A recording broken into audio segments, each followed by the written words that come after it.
Hi friends, Kamlesh kitchen को आपण मानक स्वागत। मुझे आज नहीं आसी नुआ स्टाइल बटर चिकेन रेसिपी चलो देखी ना। देखो मुझे चिकेन नहीं जाइए 6 टेबल स्पून दही नहीं जाइए, काश्मीर रेड चिली पाउडर नहीं जाइए, लुण नहीं जाइए, किसी गरम मसला नहीं जाइए, गोटे लेंबू को एमती चिपुड़ी देइछि, किसी सोरिष तेल नहीं जाइए, किसी गोटे टेबल स्पून अदा रसुण पेस्ट नहीं जाइए।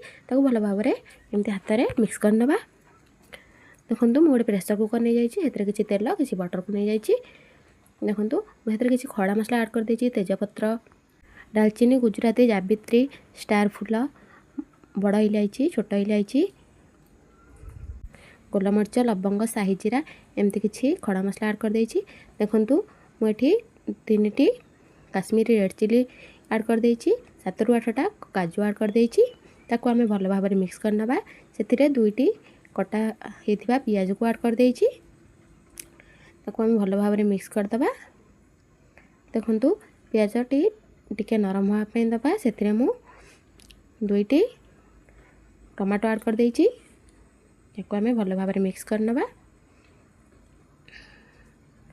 देखंतु ये रेसिपी बहुत ही टेस्ट लगता है, आप निश्चय ट्राए करके थरे देखंतु। देखंतु मैं ये टिके लुण ऐड कर देछि, जहाँ फल कि आमर मसलाटी जल्दी टिके सीझीज और टमाटोटी भल भाव में हो।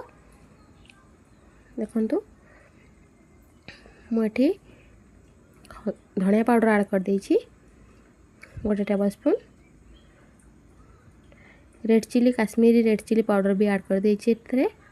भल भाव में मिक्स करने जाइए, किसी पानी ऐड कर देछि, भल भाव में मिक्स करी गोटे सीटी देवा पर्यंत ताकू गोटे सीटी दे देछि। देखंतु एठी मु जो किसी तेजपत्र, स्टार फूल, बड़ इलायची एमती काढ़ी देछि। देखंतु गोटे पैन रे किसी बटर और किसी तेल नहीं जाइए। जो चिकेन आम गार्निशिंग करके रखिले ताकू मध्य दे देछि। ताकू भल भाव में 3 ରୁ 4 मिनिट पर्यंत एमती मिक्स करदे, भाजी नहीं जावा। देखंतु आ गोटे पैन रे मु एमती तेल और बटर को नहीं जाइए, आम जो ग्राइंडिंग करथिबा मसला को सेथिरे दे देछि, ताकू भल भाव में मिक्स करनबा। देखंतु सेथिरे मु जो चिकेन को फ्राए कर रखिली ताकू मध्य मिक्स कर देछि।